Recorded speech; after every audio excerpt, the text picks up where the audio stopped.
আছে, আর্জেন্টিনা কখনো হতাশ করে না এবং করবে না ইনশাআল্লাহ। আমরা সেমিফাইনাল খেলতেছি এবং সেমিফাইনাল জয়লাভ করে ফাইনাল খেলতেছি আমরা ইনশাআল্লাহ।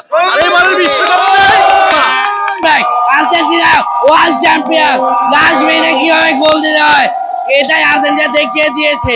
ভিশন QD মিনি LED টিভিতে আছে MEMC এবং DBX টিভি সহ লেটেস্ট সব টেকনোলজি। Vision television.